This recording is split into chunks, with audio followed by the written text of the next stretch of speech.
ایک بقال یعنی بنیے کے پاس ایک طوطا تھا جو بہت ہی خوبصورت اور خوش آواز تھا۔ یہ طوطا تنہائی میں مالک کا مونس و غمخوار اور دکان کی زینت تھا۔ اصل میں شہر کے لوگ اسی طوطے کو دیکھنے اور اس کی باتیں سننے کے بہانے بقال کی دکان سے چیزیں بھی خریدتے تھے۔ یہ طوطا اپنے مالک کے کہنے پر خریداروں کا دل بہلانے کے لیے بہت پیاری پیاری داستانیں، قصے، کہانیاں اور معمے سنایا کرتا تھا۔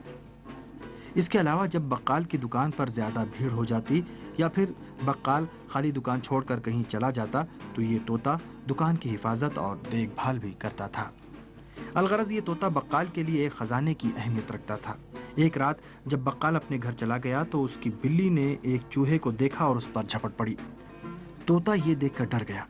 اس نے دکان میں موجود الماریوں کے اندر رکھی ہوئی چیزوں کا خیال کیے بغیر پھڑپھڑانا شروع کر دیا۔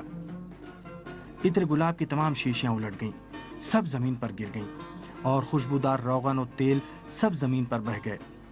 دوسرے دن صبح بقال جب اپنی دکان کھولنے پہنچا تو دکان کھولنے سے پہلے ہی اسے تیز عطر کی خوشبو محسوس ہوئی۔ جلدی سے اس نے دکان کو کھولا۔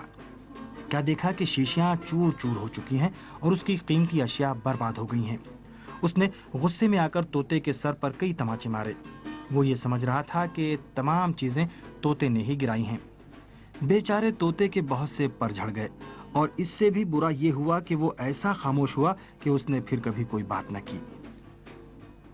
اب بقال کو یہ صورتحال دیکھ کر سخت ذہنی اذیت اور پریشانی کا احساس ہونے لگا۔ وہ پریشانی سے دیوانہ ہونے لگا تھا۔ کبھی سر دیوار سے ٹکراتا تو کبھی اپنے بال کھینچتا اور مسلسل خود کو بھی ملامت کرتا۔ میری جھنجھلاہٹ اور غصے نے حالات کو اور بھی بدتر کر دیا۔ روتے ہوئے اس نے طوطے سے معافی مانگی اور شرمندگی کا اظہار کیا، مگر اس کا کوئی فائدہ نہیں ہوا اور کوئی نتیجہ نہیں نکلا۔ ایک دن بقال کی دکان پر بہت زیادہ بھیڑ تھی۔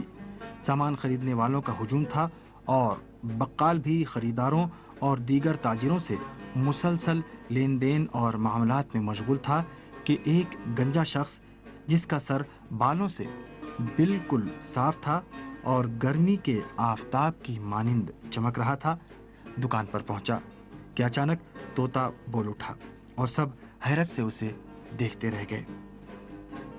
طوطا اس گنجے شخص کو مخاطب کر کے کہہ رہا تھا، اے گنجے، کیا تم نے بھی میری طرح عطر کی شیشیاں توڑ دیں کہ اس طرح گنجے ہو گئے؟ خلاصہ یہ کہ دو مکھیاں ایک ہی پھول سے رس جمع کرتی ہیں، مگر ایک شہد دیتی ہے اور دوسرا زہر۔